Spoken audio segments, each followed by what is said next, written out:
Bahaya Prabowo terhadap umat Islam. Pertama, Islam Prabowo masih diragukan. Tahun 2008 dia Kristen karena menjadi pemimpin upacara pemakaman ibunya yang Kristen. Tahun 2018 dia merayakan Natal bersama keluarga. Takut ketahuan postingan itu segera dihapus. Mayoritas keluarga Prabowo Kristen. Rizik Syihab saja meragukan keislaman Prabowo. Tapi karena Prabowo yang menjamin kebebasan Rizik, makanya Rizik menyuruh Cyber Army FPI dan ulama pengikutnya menyebarkan fitnah. Apa Anda masih yakin Prabowo Islam? Atau pura-pura Islam hanya untuk mendapatkan dukungan kaum muslim? Jadi imam dan sholat tak bisa, membaca Al-Quran dan sholawatan kabur karena lebih penting pidato kebangsaan, yang isinya hanya hasutan dan fitnah.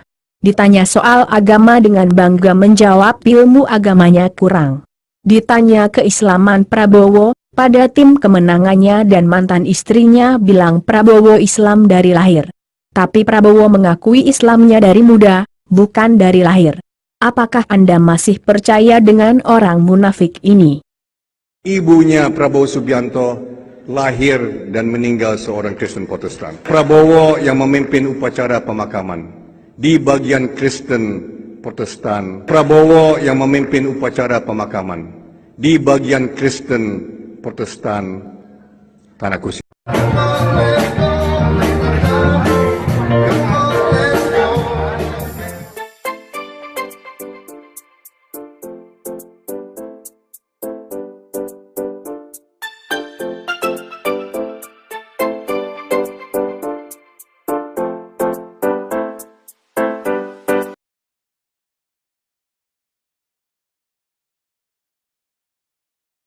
Prabowo sendiri mengakui Islamnya dari muda. Pas jadi menantu Soeharto dan keislaman itu berakhir bersama dengan berakhirnya rumah tangga Prabowo. Karena memang saya harus akui saya ini ya tidak berasal dari pesantren. Saya juga mungkin ilmu agama Islamnya saya kurang bagus lah. Tapi saya memang harus mengakui dari sejak muda bahwa memang saya orang Islam, saya Muslim. Kedua, Prabowo tidak paham agama Islam, tidak bisa sholat, tidak bisa jadi imam dan tidak bisa membaca Al-Quran. Lebih penting pidato kebangsaan daripada membaca Al-Quran dan sholawatan. Masihkah yakin Anda Prabowo akan menegakkan syariat Islam sedangkan dia lahir dari rahim Nasrani, tumbuh di lingkungan Nasrani, dan mayoritas keluarganya Nasrani? Atau apakah nanti akan menghancurkan syariat Islam? Saya juga mungkin ilmu agama Islamnya saya kurang bagus lah. Saya tidak takut mengakui saya merasa tidak pantas saya menjadi imam sholat. Ya, boleh Pak, boleh Pak. Dengan ini saja ya. Ya. Jadi bisa Bapak mau kamu karena aku nanti harus kasih ceramah di dalam. Suara saya jelek jadi saya nggak. Nah, yang sudah kami dapatkan sampai dengan hari ini, ya yang pertama jawaban secara lisan ya, secara statement oleh pihak 01 bahwa beliau Bapak Jokowi sama Kiai Ma'ruf bersedia untuk mengikuti tes baca Al-Quran. Dari 02 kami kemarin mendatangi kebetulan Bapak Prabowo sedang mempersiapkan pidato kebangsaan. Ketiga, Prabowo otoriter, memukul meja di depan ulama, marah-marah di depan ulama dan menghina pendukung. Kemudian sudah berapa tahun saya menyampaikan di dalam televisi, di buku, di wawancara.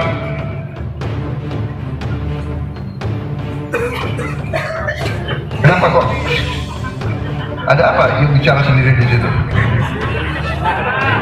Apa you aja mau bicara di sini? Kalau enggak kamu aja bicara di sini. Tetapi ini saya mau sampaikan depan ulama, saya selama ini selalu dipersoalkan keislaman saya. Saya tidak suka demikian, tiba-tiba dia menyebutkan buruk. Saya dipersoalkan tidak bisa imam sholat. Bu, saya memang bukan lulusan pondok pesantren, bukan lulusan madrasah seperti saudara-saudara sekalian. Bu, tetapi ingat saya tidak pernah berkhianat dan tidak pernah terhadap agama Islam. Wah, itu posisinya meninju. Meninju, bukan menggebrak. Bukan menggebrak ya. Posisinya mengepalkan. Ya, mengepalkan dari atas ke bawah. Persilakan Pak Prabowo saya ajak untuk mengambil sumpah di Masjid Istiqlal di atas Quran. Dia melakukan nggak itu? Juga sejumlah ulama yang hadir. Kalau memang itu tidak terjadi, mereka dusta, ya, mereka akan terkutuk oleh Allah Subhanahu Wa Taala. Saya siap. Kalau itu saya berbohong, saya fitnah, saya yang terkutuk oleh Allah Subhanahu Wa Taala. Ayo kita sama-sama di Masjid Istiqlal kita ngambil sumpah di atas Al-Quran di hadapan Allah. Kita bersumpah. Benar nggak peristiwa itu? Di situ banyak ulama, dikumpulkan aja ulama. Ada nggak ulama yang berdusta? Kalau memang dia berdusta, maka insya Allah dia akan dinistakan oleh Allah Subhanahu Wa Taala. Sebaliknya, Pak Prabowo kalau berkenan bersumpah dengan saya di Masjid Istiqlal, dia lakukan itu atau tidak, saya siap. Oke. Nggak ada masalah. Oke. Kalau Fadlizon kan ya biasa aja, dia wakil ketua umum Gerindra kan jualan. Keempat, Prabowo pengkhianat. Prabowo mengkhianati ijma ulama dengan memilih Sandiaga Uno jadi wapresnya. Katanya Sandiaga Uno lebih muda dari dirinya. Apakah Ustadz Abdul Somad dan Salim Segaf lebih tua dari Prabowo? Jawabannya salah. Mereka lebih muda dari Prabowo. Rupanya Prabowo memilih Sandiaga cuma karena uang Sandiaga Uno. Demi uang dia mengkhianati ulama dan agama. Apakah pemimpin seperti ini yang kalian banggakan?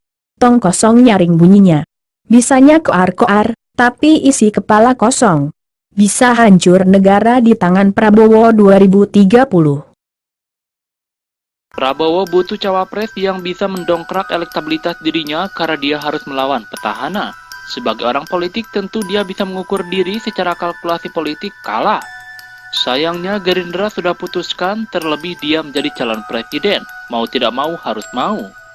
Sayangnya sampai detik terakhir dia tidak menemukan orang yang punya elektabilitas tinggi untuk mendongkrak dirinya. Tapi dia tetap harus maju. Hal yang paling realistis adalah siapapun cawapresnya, yang penting dia tidak keluar uang, jadi harus cari yang punya uang. Prabowo sudah berhitung, sumbangan dana kampanye dari pihak lain ke mereka pasti minim. Buktinya Prabowo buka sumbangan perjuangan tidak banyak yang menyumbang. Kenapa akhirnya dipilih Sandiaga yang satu partai dengannya? Karena Sandiaga yang mau dan yang punya uang. Padahal Prabowo awalnya menyerahkan urusan cawapres ke partai koalisi, tapi akhirnya dia ngotot pilih internal partai karena kalau cawapres yang lain dia harus keluar uang banyak, kalau Sandiaga biar Sandiaga yang keluar uang. Ijtima ulama pun tidak digubris Prabowo. Kalau Abdul Somad atau Salim Segaf mau membiayai seluruh dana kampanye, mungkin 100% Prabowo akan manut dengan ijtima ulama. Namun pertanyaannya, jika Abdul Somad mau menjadi cawapres Prabowo, apakah ia mau membiayai dana kampanye? Yang terpenting adalah bisa biayai dana kampanye, dan yang paling penting Prabowo tidak mengeluarkan uang untuk sesuatu yang tidak dia yakini bakal menang. Kenapa Prabowo yang awalnya menyerahkan cawapres ke koalisi tapi tidak ditepati dan malah mengambil cawapres dari Gerindra? Karena cuma Sandiaga yang punya uang dan bersedia membiayai dana kampanye. Jadi saya mencari wakil, tentunya kriterianya adalah wakil ini yang pertama tentunya selalu kita berpikir seorang wakil harus lebih muda dari nomor satunya. Ini pemandangan logis bagi saya ya. Kalau menurut Prabowo, Ustadz Abdul Somad dan Salim Segaf itu lebih tua dari Prabowo. Apa Anda yakin?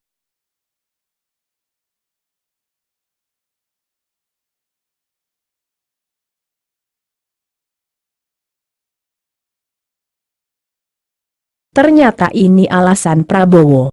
Karena ulama tak akan ada uang kampanye. Sebab Prabowo pelit uang untuk kampanye. Kalau ulama dipilih maka Prabowo harus banyak keluar uang. Saya tanya, ente punya uang? Kalau untuk jadi gubernur minimal 300 miliar. Itu paket hemat. 18. Ya, kami undang ke depan Bapak Sandiaga Uno, nasional.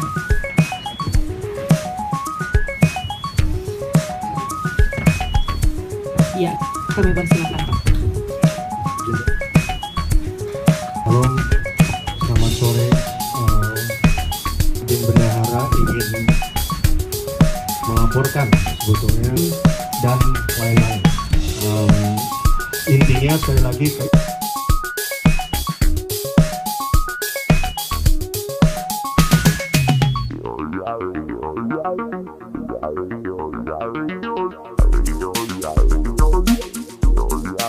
Kelima, ijma ulama saja bisa dikhianati Prabowo, apalagi agama Islam.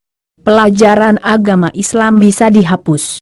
Sebab sholat, sholawatan dan membaca Al-Quran tak penting bagi Prabowo. Yang paling penting bagi Prabowo pidato kebangsaan bocor dan bocor. Agama Prabowo kurang dan mayoritas keluarga Prabowo Kristen. Bisa hancur Islam di Indonesia. Saya juga mungkin ilmu agama Islamnya saya kurang bagus lah. Saya tidak takut mengakui saya merasa tidak pantas saya menjadi imam sholat. Ya, Boleh Pak, boleh Pak. dengerin ini saja ya. Ya. Jadi bisa Bapak mau kamu Karena aku nanti harus kasih ceramah di dalam. Suara saya jelek jadi saya nggak. Dari 02 kami kemarin mendatangi kebetulan Pak Prabowo sedang mempersiapkan pidato kebangsaan. Keenam, Prabowo akan memulangkan dan memuliakan Rizik walaupun Rizik tersangkut kasus chat mesum. Ini berarti sama saja Prabowo menghalalkan zina. Prabowo mendukung pezinaan di Indonesia. Dalam istimewa yang kedua saya sudah tanda tangan. Begitu saya menang, saya akan kembalikan Habib Rizik Syihab kembali. Tadi malam itu saya habis gempur Habib, bombardir. Oh, gua hajar bener-bener dia tadi malam. Dari kemarin kami minta ampun dia. Oh, saya bilang Habib sudah keterlaluan batas ya. Saya bilang, udah kelewatan. Saya cukup sabar ya. Jangan coba-coba mainin saya bilang. Ya, saya sudah punya firasat tidak enak. Saya bilang, Habib tidak jelas. Oh, dia kaget kan. Loh, Firza berarti bohong. Firza tidak hapus chat. Oh, tidak, saya hapus, Dip. Saya tidak mau sakit sendiri. Kayak gituin. Ada dia janji mau nikah, dia janji mau nikah, dia janji ada semua, Kak. Saya kirim ke dia. Stres dia, Kak Emma. Stres dia, Kak Emma. Tolong Firza, tolong. Sudah, saya tidak mau lagi berjuang. Dia bilang, saya suruh orang lain aja mimpin. Saya bilang, saya tidak ada punya niat ya. Saya bilang, saya tidak punya niat untuk memberi Habib sakit atau apa. Tapi saya pengen ini murni, jangan dicampur aduk cinta saya sama Habib dengan yang lain. Saya bilang gitu. Jangan coba-coba, saya bilang, ampun Firza, iya. Tapi Kak, nggak jelas juga itu, nggak jelas juga. Kalau Habib Rizik ngomong, ngasih kode ke saya, boleh. Tapi kalau dia yang ngomong, itu pinter-pinter dia kali, Kak Emma. Tentu Habib Rizik oke. Tapi Kak Emma, saya kasih kena bagiannya dari kemarin. Sampai tadi subuh dia WA, iya Firza, semoga Firza sejuk hatinya. Oh, coba begitu. Saya bilang, Bib, saya berbuat seperti ini karena perbuatan Habib sendiri. Nah, Habib merasa diteror, diancam, tertekan karena perbuatan Habib sendiri. Tapi saya ini cukup sabar, Bib. Habib keterlaluan batas, saya bilang. Saya dianggap apa? Jangan, Bib. Bib, saya bilang, pemimpin bisa tumbang karena wanita. Saya gituin. Pertama dia ngamuk-ngamuk kan, Firza mau ini saya, udah Firza ini. Awal dia ngamuk tuh kayak mau, saya lawan, saya nggak peduli. Firza saya stres, saya ngedrop. Saya lebih stres, saya lebih ngedrop. Saya lawan Kak Emma. Dia bilang, Firza saya hampir gila gara-gara masalah ini. Saya lebih gila, Bib. Teman-teman saya semua menegur saya tidak pernah berkelakuan seperti ini. Saya bilang begitu. Sampai kaki saya dijahit, saya gituin. Habib udah kelewatan batas sama saya ya. Perbuatan Habib sudah keterlaluan. Saya gituin Kak Emma. Jangan dicampur aduk hubungan saya, percintaan saya dengan Habib dengan urusan politik, tata harta. Macam-macam saya ngomong Kak Emma. Ngamuk, saya nggak tahu kenapa masuk jin kali. Ngamuk, iya Kak Emma. Terus saya bilang gini, hei Habib, saya bilang ya, selama ini saya mau tanya sama Habib. Habib kan punya mata. Habib lihat, apa yang selama ini Saya bawa Ratna dan Ahmad Dhani ke Habib supaya semua jadi baik, semua jadi baik, bersatu. Saya ikut arahan Habib, ikut kegiatan MPI, di kelas pengajian ini itu ikut. Habib suruh saya, Habib sarankan, iya, saya patuh dan taat. Habib suruh saya deketin bidadari satu yang tidak pernah saya lakukan seumur hidup. Saya lakukan, gila. Saya bilang, Habib gila. Saya gituin. Oh, ngamuk saya Kak Emma. Akhirnya toh nggak minta ampun, minta maaf, minta ampun, tolong Firza, tolong minta ampun. Sampai dia mau mundur, dia nggak mau lagi mimpin aksi ini. Kak Emma, bayangin. Saya bilang, saya tidak ada niat ya, tidak ada niat menteror, mengancam, ataupun menekan. Saya tidak ingin Habib sakit, tapi perbuatan Habib yang buat saya seperti ini. Jangan Habib pikir saya perempuan sembarangan, kayak gituin. Saya bisa berteriak, teriak.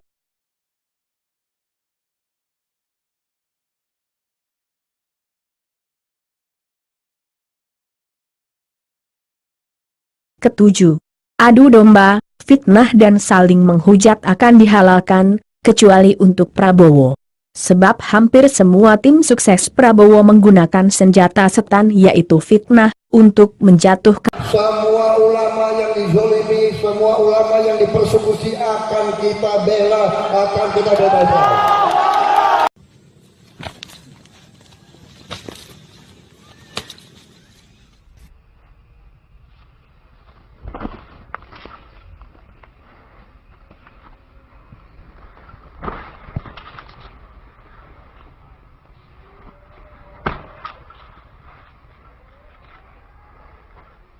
Nggak sekongkol bagaimana? Saya mengiyakan, iya.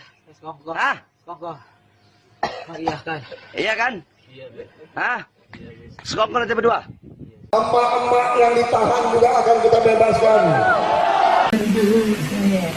Karena bukannya kita mau ini, kalau kita memilih Prabowo itu kan kita pikirkan nasib agama kita, anak-anak kita, walaupun kita yang tidak menikmati, tapi besok 5 tahun, 10 tahun yang akan datang ini, apakah kita mau kalau pelajaran agama di sekolah dihapuskan oleh Jokowi bersama ini, menteri-menterinya? Itu kan salah satu programnya mereka. Yang pertama, pendidikan agama dihapus dari sekolah-sekolah. Terus rencananya itu mereka itu menggantikan pesantren itu akan menjadi sekolah umum. Dan berbagai macam cara untuk mau ini, sehingga kita inginkan supaya bagaimana caranya. Saya dulu tapi saya dulu di kabur-buru Kak. Iya. Ngadengin suara aja nek kumaha Abah yo. Istimewa ulamana pilihanna. Suara dan maya. Moal ayang kemah. 2019 kalau 2 periode enggak bakalan ada. Mulai suara aja, mun aya budak ngaji, mulai rumah ketiung. Awewe jeung awewe menang kawin, lalaki jeung lalaki menang kawin. Itu. Jadi Nyaho. Ngadengin suara aja nek kumaha Abah yo. Istimewa ulamana pilihanna. suara dan maya. Moal ayang kemah. 2019 kalau 2 periode enggak bakalan ada. Mulai suara aja, mun aya budak ngaji, mulai rumah ketiung. Awewe jeung awewe menang kawin, lalaki jeung lalaki menang kawin. Itu. Jadi Lamun pilihanna eta. Nya, Ta eta. bener. Oh, Abah arek 50.000 tapi rek hidup jadi anjing-anjingan. Iya, Bajo kewenya. Si Bajo terpercaya ka omongan Wing. Kayak Bajo nyolok Jokowi. Wing nyawa Bajo Jokowi, pra Jokowi nyawa Wing. Enak Bajo nyolok Jokowi, Jokowi menang. Jokowi di sini dengan kamu Abah rasakeun nya, lamun Wing bohong, Abah poci soal blok mah jeung lurah. Abah amprok jeung Wing, tampil jeung Wing. lamun Jokowi menang deui Heeh, adan eueuh. jagat nek anjing-anjingan. Akankah jika Prabowo jadi presiden fitnah dan adu domba di hal ke-8? Makin jauhnya umat Islam dari agama. Ulama mencalonkan diri jadi pemimpin, dihina dan difitnah. Yang baik jadi pemimpin dihina dan difitnah. Sedangkan yang sudah jelas nampak buruknya pelanggar HAM, sholat tak bisa, membaca Al-Quran tak bisa dan agamanya tak jelas, malah dipuja dan dipuji. Rasulullah bersabda akan datang kepada manusia tahun-tahun yang penuh tipu daya, di mana pendusta dipercaya dan orang jujur didustakan, pengkhianat diberi amanah dan orang yang amanah dikhianati, dan berbicara di zaman itu para ruwaibidoh. Ditanyakan, siapakah ruwaibidoh itu? Beliau bersabda, orang bodoh yang berbicara dalam masalah umum. HR. Al-Hakim baik buruknya masyarakat ditentukan oleh para pemimpinnya. Jika pemimpinnya baik, maka masyarakat pun akan menjadi baik. Namun, bila pemimpinnya rusak, maka masyarakat pun akan rusak. Rasulullah sudah mewartakan bahwa di antara tanda-tanda kiamat adalah diserahkannya tampuk kepemimpinan kepada orang-orang bodoh, yang tidak mau mengambil petunjuk dari Al-Quran dan Sunnah, serta tidak mau menerima nasihat. Jabir ibn Abdillah R.A. meriwayatkan bahwa Rasulullah berkata kepada Ka'ab ibn Ajrah, semoga Allah melindunginya dari kepemimpinan orang bodoh. Wahai Ka'ab, Ka'ab lantas bertanya, apakah yang dimaksud kepemimpinan orang-orang bodoh, wahai Rasulullah? Nabi menjawab, sepeninggalku nanti akan muncul para pemimpin yang tidak mengikuti petunjukku dan tidak pula mengambil sunnah-sunnahku. Barang siapa membenarkan kedustaan mereka serta mendukung kezaliman mereka, maka mereka itu bukan termasuk golonganku dan aku pun bukan bagian dari mereka. Mereka tidak akan dapat mendekati telagaku. Barang siapa tidak membenarkan kedustaan mereka dan tidak mendukung kezaliman mereka, maka mereka termasuk golonganku dan aku pun merupakan bagian dari mereka, dan mereka akan mendapatkan bagian dari telagaku. Wahai Ka'ab ibn Ajrah, puasa adalah perisai, sedekah dapat menghapus kesalahan, dan salat merupakan kedekatan atau petunjuk. Wahai Ka'ab ibn Ajrah, daging yang tumbuh dari barang haram tidak akan masuk surga, dan neraka lebih utama untuknya. Wahai Ka'ab ibn Ajrah, manusia ada dua, ada yang menyerahkan jiwanya kepada Allah, dan ada yang membiarkannya atau membinasakannya. Hr. Ahmad dan Bazar, yang dimaksud dengan orang-orang bodoh di sini adalah orang yang kemampuan berpikirnya lemah, dan tak bisa memimpin. Jangankan mengatur orang lain, mengatur dirinya sendiri saja ia tak bisa. Dalam hadits lain, Nabi bersabda, hari kiamat belum akan terjadi sampai nanti kabilah-kabilah dikuasai oleh orang munafik dari kalangan mereka. Hr. Tabrani, apabila para penguasa, pemimpin, dan pejabat publik seperti ini, maka masyarakat akan rusak. Pembohong dianggap benar, orang jujur dianggap pendusta, pengkhianat dipercaya, orang yang bisa dipercaya malah dianggap pengkhianat.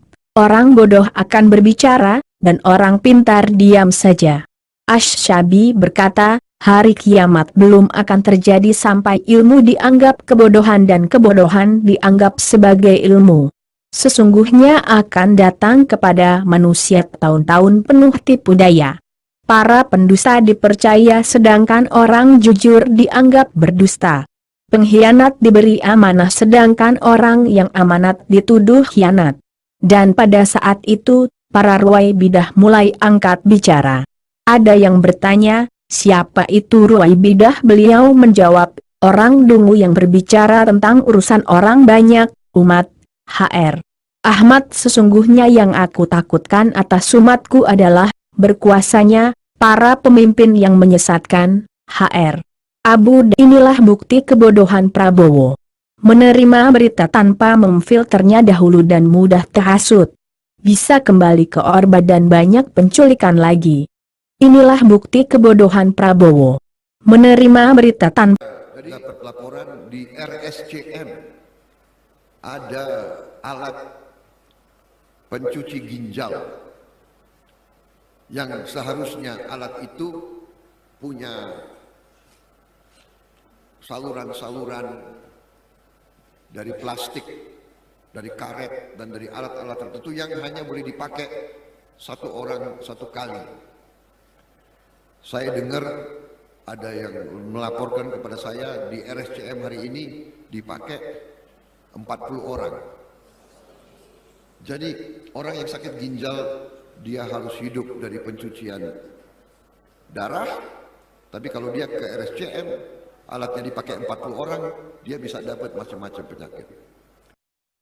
Jadi kalau kami menilai bahwa perlu ada langkah-langkah yang lebih konkret, praktis, dan segera.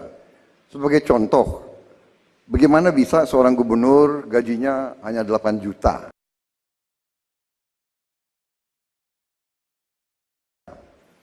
Kemudian dia mengelola provinsi umpamanya Jawa Tengah yang lebih besar dari Malaysia.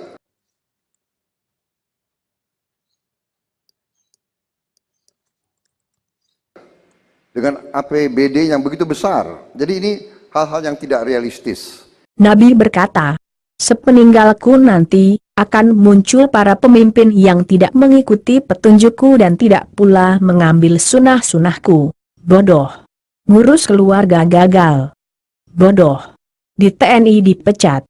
Bodoh. Di perusahaan karyawan tak digaji. Bodoh. Perusahaan nunggak pajak miliaran. Bodoh. Perusahaan pengemplang pajak. Masuk Paradise Papers. Apabila para penguasa, pemimpin, dan pejabat publik seperti ini, maka masyarakat pun akan rusak. Pembohong dianggap benar, orang jujur dianggap pendusta, pengkhianat dipercaya, orang yang bisa dipercaya malah dianggap pengkhianat. Orang bodoh akan berbicara, dan orang pintar diam saja. Asy-Syabi berkata, hari kiamat belum akan terjadi sampai ilmu dianggap kebodohan dan kebodohan dianggap sebagai ilmu. Ke-9. Prabowo didukung oleh LG. Cuman gini, kasih pertanyaan ke Mas Dhani. Ya. Seandainya Mas Dhani ini kan terlihat sangat humble ya terhadap kaum LGBT ataupun siapapun gitu. Kalau Mas Dhani diminta untuk menjadi ikon LGBT, Mas Dhani mau menerima nggak? Gini ya, nggak usah jadi ikon. Kalau aku jadi presiden, aku resmikan pernikahan sesama jenis. Bayangkan Indonesia ada 360 juta jiwa. Semuanya nyoblos Mas Dhani. Santai ya. Ahmad Dhani akan melegalkan perkawinan sejenis, tapi Jokowi yang difitnah. Artikel ini dilansir dari sewo.com dan ditulis oleh Mora Sifudan. Masih segar dalam ingatan saya perkataan Dhani dalam suatu acara talk show. Kalau aku jadi presiden, aku resmikan pernikahan sesama jenis. Itu di acara talk show loh. Tidak percaya? Silakan saksikan video ini secara lengkap.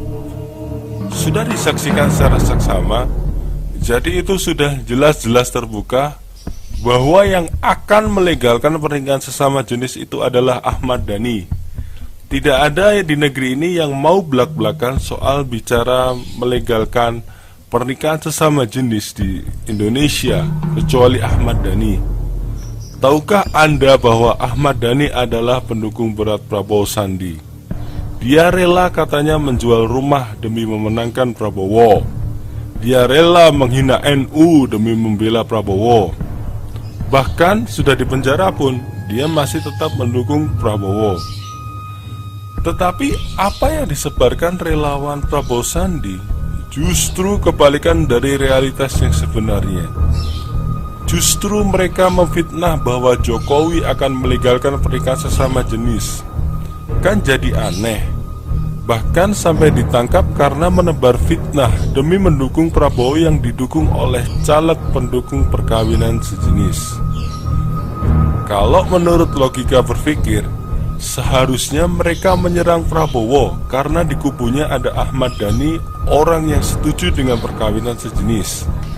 Selain itu, Prabowo Sandi dan gerombolannya adalah orang yang sangat keras membela Dhani. Prabowo sendiri rela keluar tengah malam demi membela Ahmad Dhani yang sedang dipenjara. Prabowo malah berjanji akan membela Dhani melalui jalur hukum. Bukan hanya Prabowo Sandi dan gerombolannya, seluruh pendukung Prabowo juga mensupport Dhani dan menyalahkan pemerintah. Termasuk di dalamnya Neno Warisman yang berpidato kalau tidak ganti presiden maka perempuan akan menikah dengan perempuan, laki-laki akan menikah dengan laki-laki. Juga termasuk HTI, FPI, dan ormas-ormas radikal anti-LGBT lainnya. Tapi kenapa mereka justru memfitnah Jokowi? seperti yang pernah dikatakan Anies ketika masih waras, bahwa apa yang difitnahkan kepada Jokowi adalah sebenarnya apa yang ada di dalam diri mereka. Jadi mereka memfitnah Jokowi akan melegalkan perkawinan sejenis karena di kubu mereka bersarang seorang yang akan melegalkan perkawinan sejenis. Fitnah ini sama seperti ketika mereka memfitnah keislaman Jokowi sebenarnya untuk menutupi keislaman Prabowo yang tidak jelas, tidak bisa ngaji, tidak bisa jadi imam sholat atau jarang sholat. Jadi mereka ciptakan fitnah terlebih dahulu agar mereka tidak diserang dengan kelemahan itu. Terbukti juga ketika keislaman Prabowo ditelanjangi, ditantang baca Quran, ditantang jadi imam sholat, dan Prabowo sholat Jumat di mana mereka langsung kebakaran jenggot. Tunggang langgang kelimpungan, cari cara bagaimana caranya ngeles agar Prabowo tidak sampai tes baca Quran dan imami sholat. Mau tambah contoh lain, keluarga Jokowi difitnah, padahal keluarga Prabowo bermasalah, broken home. Jokowi difitnah PKI, padahal orang tua Prabowo mantan pemberontak. Prestasi Jokowi dinyinyiri, padahal Prabowo tidak punya prestasi. Masa lalu Jokowi diserang, padahal masa lalu Prabowo penuh beban. Hasil kerja Jokowi dicecar habis-habisan, ketika ditanya program kerjanya tidak ada kelebihannya. Harga-harga dikatakan naik, ketika ditanya cara menurunkannya malah dibilang rahasia. Prabowo ngomong soal para penguasa kekayaan RI, padahal dia sendiri menguasai 340.000 hektar tanah. Mengaku berakal sehat, punya IQ selangit, malah dibohongi nenek-nenek. Memang kampret betul. Kalau orang-orang seperti ini dibiarkan, nanti kita-kita yang masih berpikir standar ini jadi ikutan tidak waras. Karena penyakit gila itu ternyata menular. Dulu Anies masih waras, tapi setelah gabung kampret, air dipompa ke laut pun jadi pertentangan dengan sunatullah. Ketika Sudirman Said masih di pemerintahan, katakanlah perpanjangan tidak ada permasalahan, tapi setelah ditendang dan gabung kampret, sekarang jadi tukang sebar kebohongan. Said Didu juga sudah ikut-ikutan jadi tukang sebar hoax. Riza Ramli jadi picik, maka tidak ada cara lain selain lawan. Jangan sampai penegar ketakutan jadi penguasa, entar menakut-nakuti. Jangan jadikan penebar Indonesia bubar, punah, memimpin NKRI, nanti benar-benar punah. Jangan kita biarkan orang yang memutarbalikkan fakta demi kekuasaan jadi pengelola negara ini. Bisa habis negara ini dikelola untuk diri mereka sendiri seperti yang dilakukan Soeharto. Jangan biarkan kita jatuh ke lubang yang sama dua kali. Itu keledai. Cukuplah Prabowo saja yang kalah berkali-kali, dibohongi BPN-nya berkali-kali. Kalau kita, Jokowi sekali lagi saja. Jokowi lagi. Ke-10. Prabowo mendukung semua aliran, organisasi sesat dan ISIS. Commitment is Prabowo to protect minorities in Indonesia, groups such as Ahmadis, Shia, and Christians. You're aware that I'm Christian, yes? And you're aware that our sister is Roman Catholic.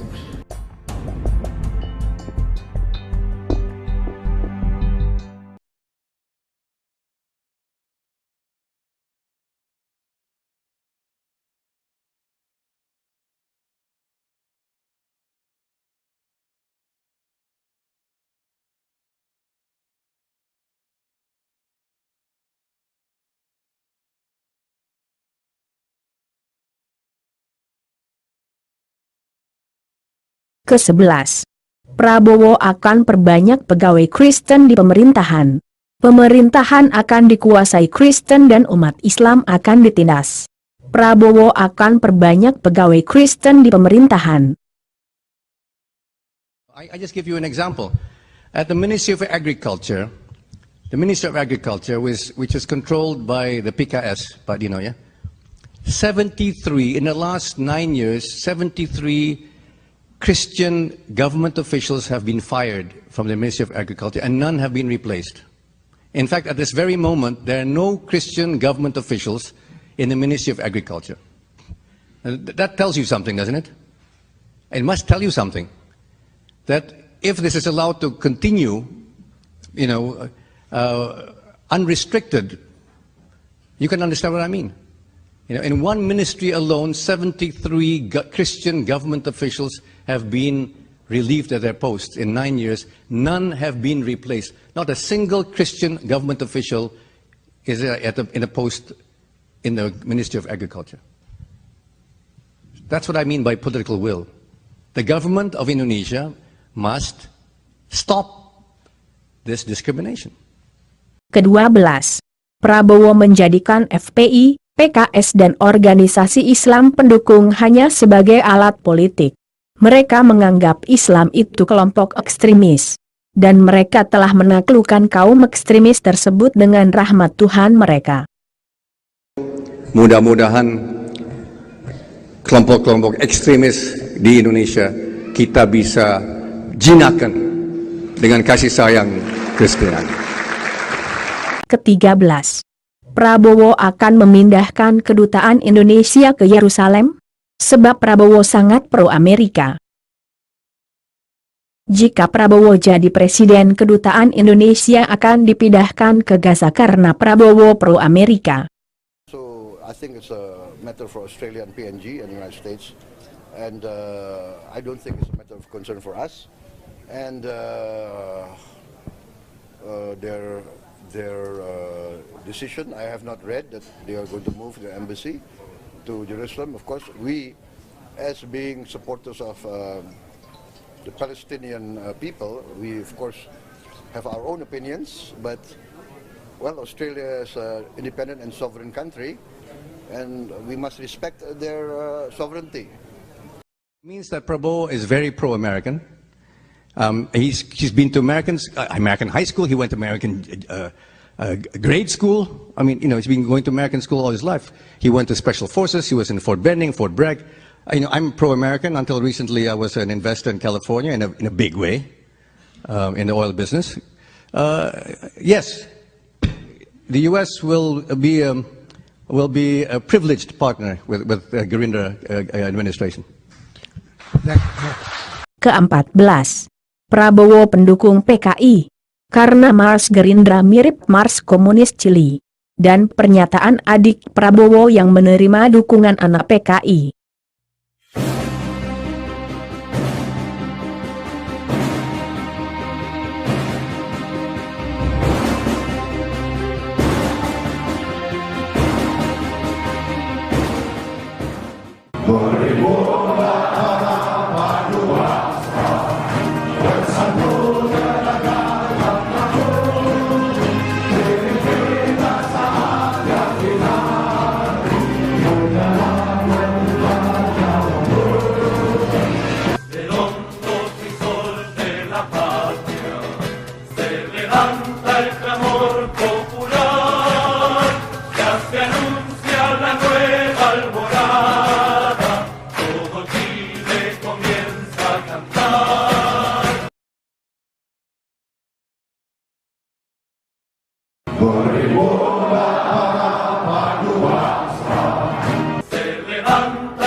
ke-15. Prabowo didukung ulama yang menghalalkan senjata setan yaitu fitnah dan adu domba. Menjual agamanya demi Buatlah fitnah-fitnah yang bisa diterima oleh masyarakat tentang mereka. Buatlah fitnah-fitnah yang bisa diterima oleh masyarakat tentang mereka. Buatlah fitnah-fitnah yang bisa diterima oleh masyarakat tentang mereka. Jadi jangan lupa, ini handphone yang Anda pegang ini di zaman sekarang bisa menjadi senjata yang luar biasa. Target jangka pendek Rizik Syihab. Menang di medsos. Target jangka panjangnya jika Prabowo kalah mereka akan mengadakan kudeta. Jadi sekali lagi, bicara tentang revolusi, kudeta, dan lain sebagainya, jadikan itu sebagai jalan yang paling akhir. Kalau sudah tidak ada jalan yang lainnya.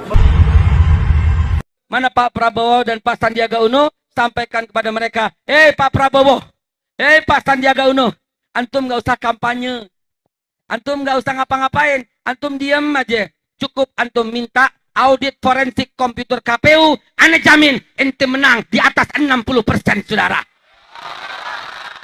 Kalau KPU tidak mau, kalau KPU tidak bersedia di audit forensik komputernya, insya Allah dengan instruksi Habibana, kita akan turun ke KPU, kita jalan, kita naik mobil, kita naik bis seperti 212, kita gerbek sampai 7 juta orang masuk ke dalam KPU sudah. Anggota Cyber Army dan pendukung FPI diimingi dengan kata jihad. Masa nyebarin fitnah, hoak dan berita bohong disebut jihad. Kesesatan yang nyata. Besok bom bunuh diri jihad lagi. Saya mau tanya, kira-kira besok perlu ada ISIS tidak? Perlu ada ISIS tidak? Takbir! Gus Dur itu buta mata juga buta hati. Gus Dur itu buta matanya, buta hatinya.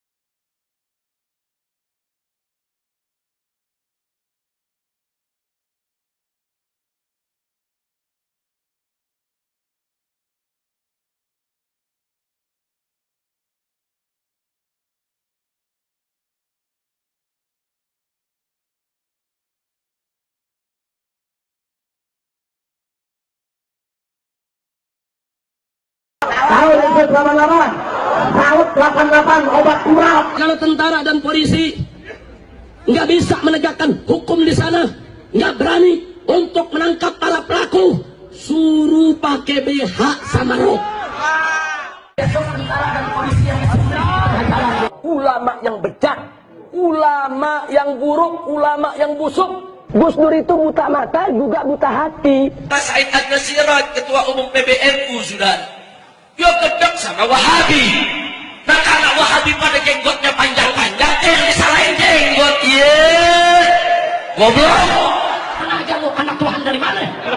Kalau Yesus anak Tuhan, bidangnya siapa? Besok di seluruh wilayah Indonesia kami katakan dan orang-orang Bali di berbagai wilayah kami kumpulkan, kami pulangkan ke Bali. Sampurasun.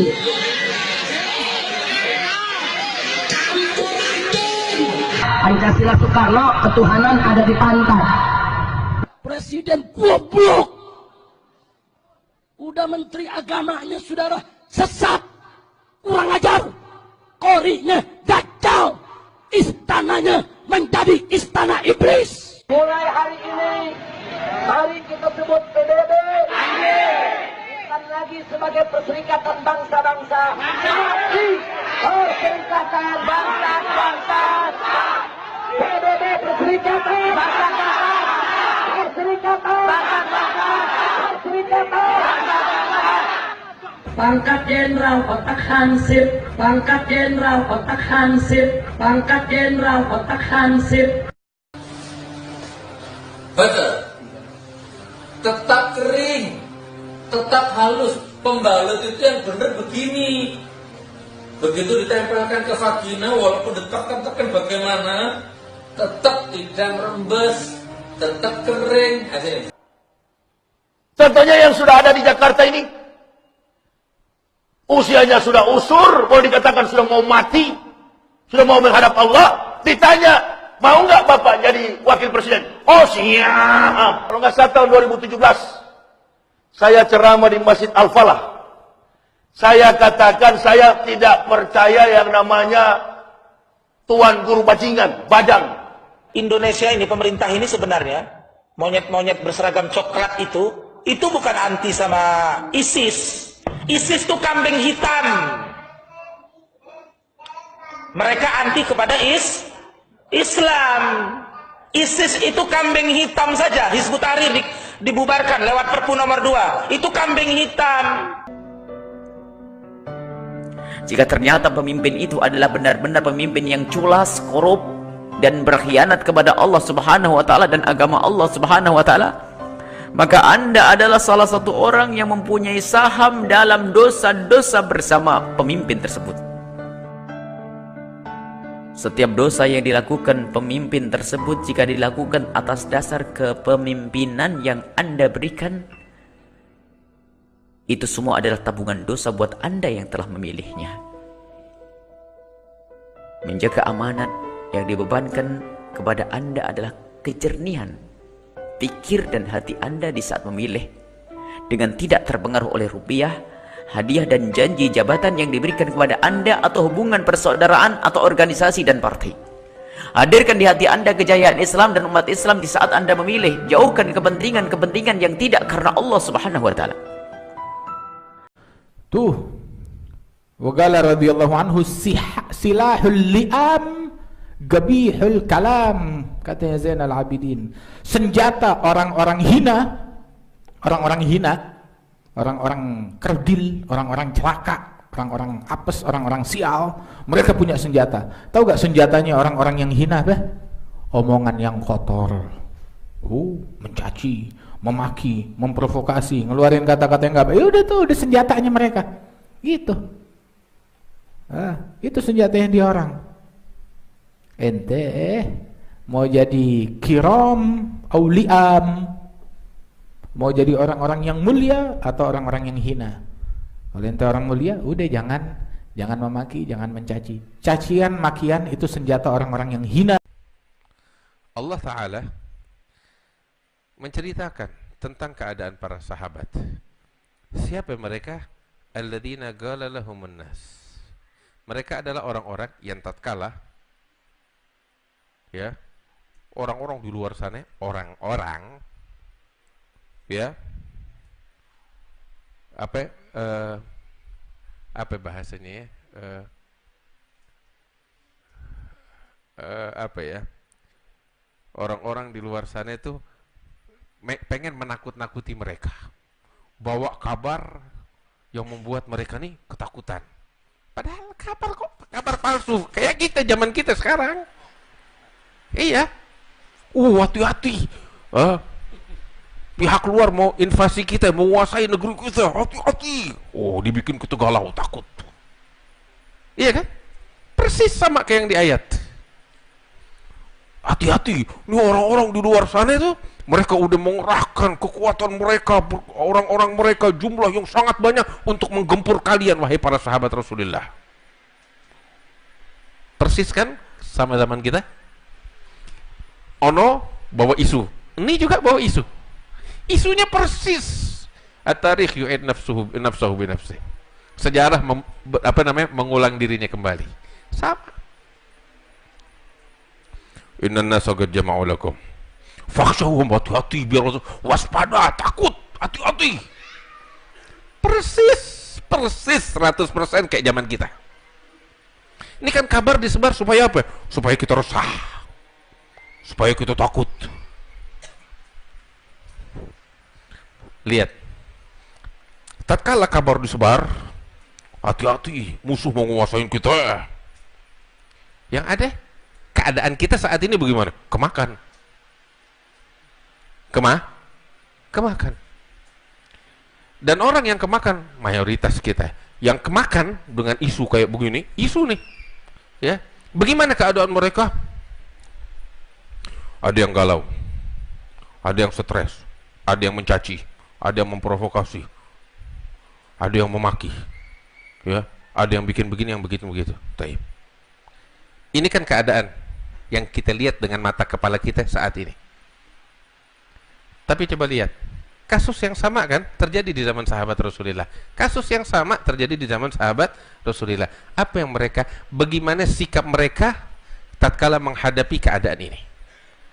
Bagaimana sikap para sahabat Rasulullah sallallahu alaihi wasallam, orang-orang beriman tatkala menghadapi situasi macam begini? Bagaimana sikap mereka? Allah Ta'ala bilang, apa di dalam Al-Quran? Allah Ta'ala bilang, fakhshawhum fazadahum imana wa qalu hasbunallah wa ni'mal wakil.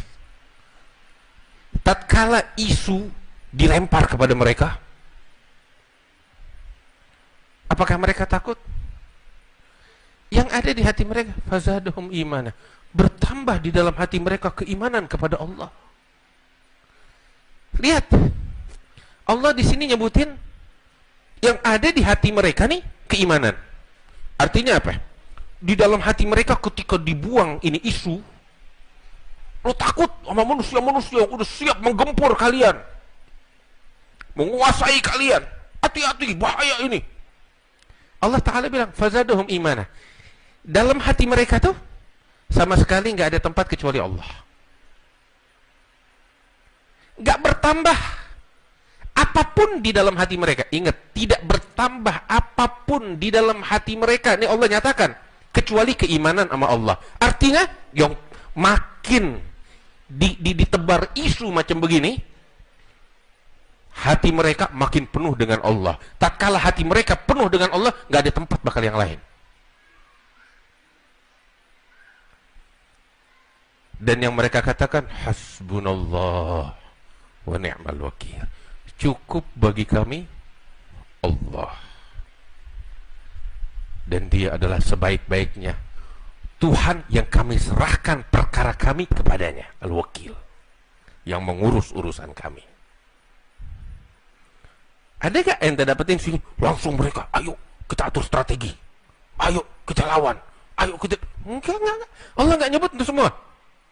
Yang ada Allah dapetin, dan inilah yang dibanggakan oleh Allah. Yang ada di dalam benak mereka, Allah, nggak ada lagi lain. Beragam, bermacam-macam kaum. Aku melalui dalam perjalanan Isra wal Mi'raj, aku melihat di antaranya bi agwamin tugradu shifahuhum bi magaridha min nar. Aku melalui sekelompok kaum yang bibir mereka digunting dengan gunting dari api neraka, dipotong.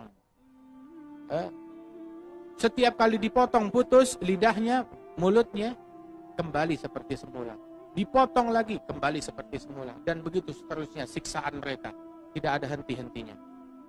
Maka Nabi Muhammad bertanya kepada malaikat Jibril, ya Jibril, man haula? Dikatakan oleh malaikat Jibril, haula khutaba'ul fitnah min ummatik.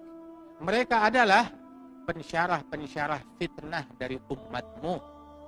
Artinya ulama-ulama yang membawa fitnah.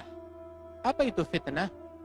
Yang mengajarkan manusia untuk saling membenci, yang mengajarkan manusia untuk saling dengki, iri, hasud, yang mengajarkan manusia untuk saling mencaci maki, yang mengajarkan manusia saling mengkafirkan, yang mengajarkan manusia saling memunafikkan, yang mengajarkan manusia untuk saling menghalalkan darah mereka. Boleh dibunuh, darahnya halal, hartanya boleh kau ambil. Alhamdulillah min dzalik. Padahal sama-sama mengucap la ilaha illallah. Orang-orang yang ketika mereka berdakwah, bersyarah untuk membuat manusia satu sama lain saling mencaci, saling bermusuh, saling membenci, saling hasud, saling memutuskan silaturahmi, saling berprasangka buruk, saling mengkafirkan, mensyirikkan, membid'ahkan, dan membuat mereka satu sama lain menghalalkan darah mereka satu sama lain. Ada khutaba'ul fitnah, pencerama-pencerama yang dalam syarahan mereka untuk membuat manusia saling bermusuhan. Di dalam hadis, tahu syarahannya Rasulullah seperti apa? Rasulullah berkata bahwasanya la tahasadu wa la tabaghadu wa la tadabaru wa la yaghtab ba'dukum ba'dha. Kunu ibadallahi ikhwana. Jangan kalian saling hasud. Jangan kalian saling iri. Jangan kalian saling benci satu sama lain. Jadilah kalian hamba-hamba Allah yang saling bersaudara. Itu syarahannya Nabi Muhammad sallallahu alaihi wasallam.